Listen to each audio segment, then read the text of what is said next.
comment staker ses Ethers et comment est-ce que ça fonctionne. Salut à toi, j'espère que tu as la forme. Alors il y a quelques semaines, j'ai publié une vidéo sur le staking et j'avais dit que je reviendrai dans une autre vidéo pour parler du staking de tes Ethers. Pourquoi? Tout simplement parce que c'est un staking un peu particulier et donc forcément qui va avoir des risques potentiellement différents et qui va fonctionner d'une façon également différente. Alors ça tombe bien justement, on est dans cette vidéo et je vais t'expliquer comment fonctionne le staking sur Ethereum et également je vais te montrer bien entendu comment staker tes Ethers. Et à la fin, on terminera par les risques parce que oui, générer du rendement c'est bien, mais derrière il y a toujours un risque à prendre en compte. Bon, avant de commencer par contre, je tiens vraiment à te recommander d'aller voir ma précédente vidéo sur le staking. Dans celle-ci, j'aborde certaines notions qu'on va reprendre dans cette vidéo et donc du coup, si tu ne veux pas être perdu, encore une fois, je te recommande d'aller la voir. Bon, ceci étant dit, rappelons quand même comment fonctionne le staking sur Ethereum. Alors, je vais vraiment pas rentrer dans tous les détails, mais de façon générale, il faut faire tourner son propre nœud avec toutes les compétences techniques qui sont demandées,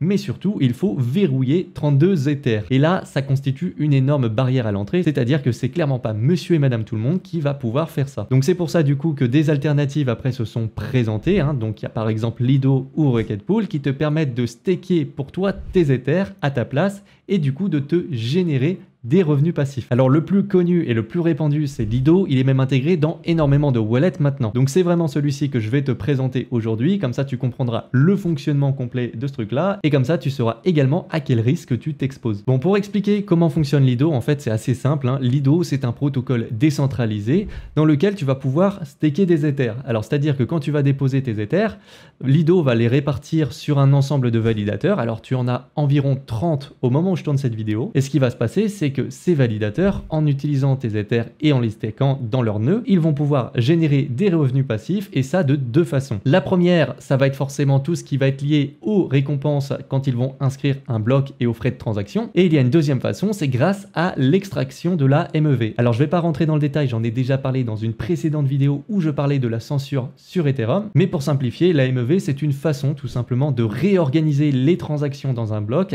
afin d'extraire le maximum de valeur. Donc du coup, Lido, c'est vraiment très intéressant pour les personnes qui n'ont pas les moyens de staker 32 ETH ou qui n'ont pas les compétences techniques pour faire tourner un nœud.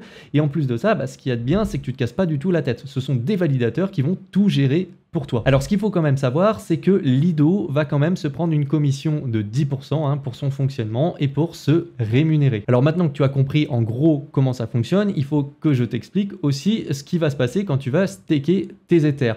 En réalité, Lido, comme preuve de ton dépôt, va te fournir un token qui s'appelle le STETH. Donc ça fonctionne sur un ratio 1 pour 1, c'est-à-dire que à chaque fois que tu vas déposer un Ether, tu recevras un STETH derrière. Donc imaginons par exemple que sur Lido, tu aies 1 million d'Ethers qui soient bloqués, et dans ce cas-là, il y aura 1 million de STETH qui seront créés. Et quand tu vas réclamer tes Ethers qui sont verrouillés sur Lido, en fait, c'est très simple. Ce qui va se passer, c'est que Lido va récupérer les STETH, va les brûler et va te renvoyer du coup des Ethers. Le STETH est aussi ce qu'on appelle un rebasing token. C'est-à-dire que son solde va évoluer petit à petit, et ça c'est tout à fait normal, puisque quand tu vas staker tes Ethers, tu vas toucher des revenus passifs. Et donc du coup, c'est pour ça que ton solde va évoluer petit à petit, ce sont tes récompenses qui vont être liées au staking sur Lido. Et ces STETH, en fait, ils sont très pratiques aussi, parce que, mine de rien, ça te permet de à la fois participer au staking sur Ethereum, mais en plus de ça, ton staking, il est liquide. C'est-à-dire que si tu le souhaites, tes STETH, tu peux les réutiliser pour faire d'autres choses.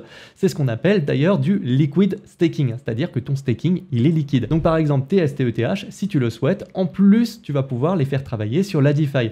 Et donc comme ça, en plus de toucher tes revenus passifs liés au staking Ethereum, tu vas pouvoir toucher des revenus passifs sur la DeFi. Alors néanmoins, il y a quand même un petit problème, c'est que les rebasing tokens, comme le STETH, ne sont pas acceptés sur tous les protocoles DeFi, y compris d'ailleurs sur les Layer 2.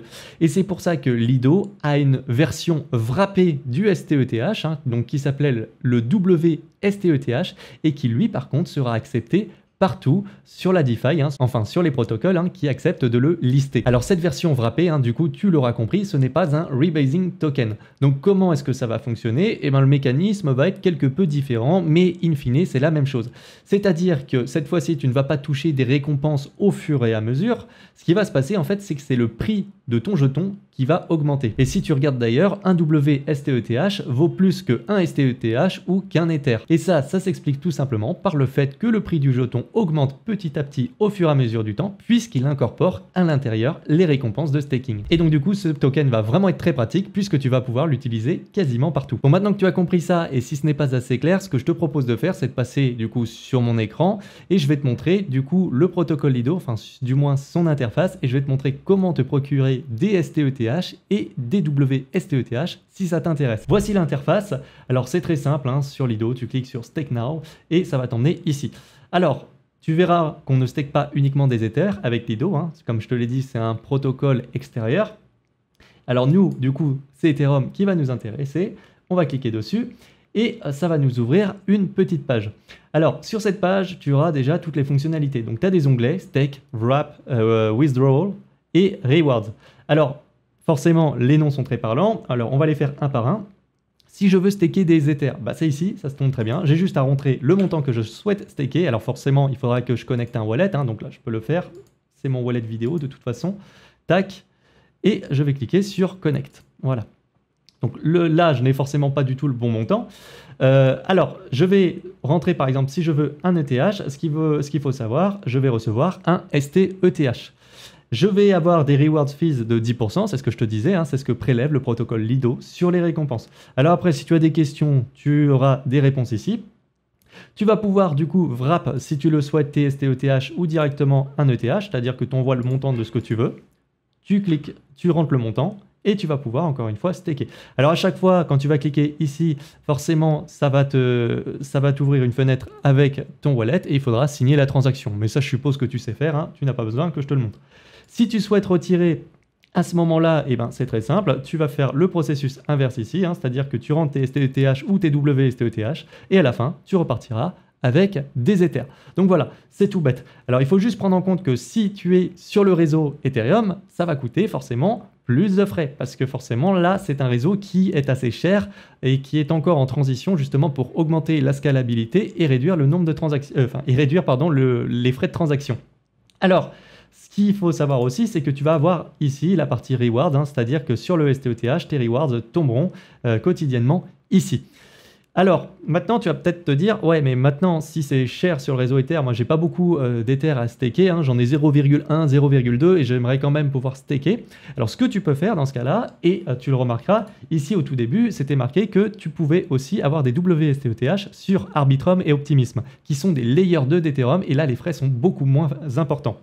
Alors, c'est pour ça ici que j'ai une fenêtre qui est ouverte et qui est très pratique, c'est que ici, tu vas pouvoir du coup swap des crypto-monnaies. Donc c'est un agrégateur de DEX. En réalité, c'est un agrégateur d'agrégateurs de DEX, hein, si on dit les choses plutôt correctement. Alors, je ne vais pas t'expliquer ce qu'est un agrégateur de DEX parce que j'en ai déjà fait une vidéo. Mais défi la main, il est vraiment très pratique et je te le recommande vivement. Alors, nous, on est sur Arbitrum et ce qu'on va faire du coup, c'est que tu vois, j'ai ramené un peu d'ETH. Et ces ETH, je vais en convertir une partie pour avoir du coup du WSTETH. Et oui, parce qu'il est listé sur les DEX. Et ça, c'est très pratique, surtout pour les plus petits portefeuilles. Donc, moi, je vais juste taper du WSTETH parce que le STETH, il n'est pas disponible sur les Layer 2. Donc, ce que je vais faire, c'est que je vais rentrer un montant. Alors, je pourrais tout mettre, hein, mais moi, ce que je vais faire, c'est que je vais mettre 0,3, je pense, ça sera pas mal. Allez, 0,35. Comme ça, je vais en avoir un petit peu plus. Et du coup, je vais pouvoir choisir le DEX par lequel je vais passer. Donc là, ça sera même par OneInch. Donc c'est un agrégateur. Je vais swapper et je vais valider ma transaction. À partir de ce moment-là, ce qui va se passer, c'est que je vais recevoir du WSTETH. Et donc du coup, ça sera comme si mes Ethers étaient stakés, étant donné que la valeur de mon WSTETH va continuer de monter. Donc je clique sur Confirme. Et normalement, voilà, la transaction est faite. Alors ça ne devrait pas tarder non plus. Je vais voir ça, et normalement, si on va voir sur le wallet dans la partie Arbitrum, tac, j'ai bien du WSTETH, voilà ce que j'ai reçu. Donc là, à partir de ce moment-là, ça veut dire que j'ai des Ethers qui sont stakés, enfin plutôt des fractions d'Ethers, tu l'auras compris. Mais c'est exactement le même fonctionnement hein, si tu as plusieurs Ethers. Donc du coup, maintenant que tu as compris ça et que tu comprends que c'est relativement simple, tu as peut-être envie de staker tout de suite tous tes Ethers. Néanmoins, attends un petit peu parce que forcément, il y a des risques à prendre en compte. Et ça, je trouve qu'on a beaucoup tendance à l'oublier, c'est que derrière chaque rendement, il y a un risque. Les rendements sont là pour compenser le risque. Alors, dans le cas de Lido, on pourrait se dire qu'il n'y a pas trop de risques, mais en réalité, il y en a quand même un petit peu. Alors déjà, pour commencer, il y a des risques qui sont liés au smart contract. Comme je l'ai dit, Lido, c'est un protocole décentralisé, et donc forcément, il y a un smart contract au milieu. Et ce qui va se passer, c'est que si jamais dans le code du smart contract, il y a une vulnérabilité qui est exploitée par un acteur malveillant, potentiellement, tu peux perdre partiellement ou tout est fond. Donc ça, il faut vraiment en avoir conscience. Deuxième chose, et que ça, c'est un risque lié au staking, les validateurs peuvent se faire slasher s'ils se comportent mal, s'ils sont malveillants ou si forcément ils ne font pas bien leur travail. Alors le slashing, je te rassure tout de suite, normalement les risques sont réduits énormément étant donné que le slashing, ça va être un risque qui va être réparti sur l'ensemble des utilisateurs. Donc si un validateur a une pénalité de slashing de 10 Ethers ou de 15 Ethers par exemple, aucun problème parce que ça va vraiment être réparti sur énormément d'Ethers. Donc ce qui va se passer, c'est que tu vas très très vite rattraper ce que tu auras perdu.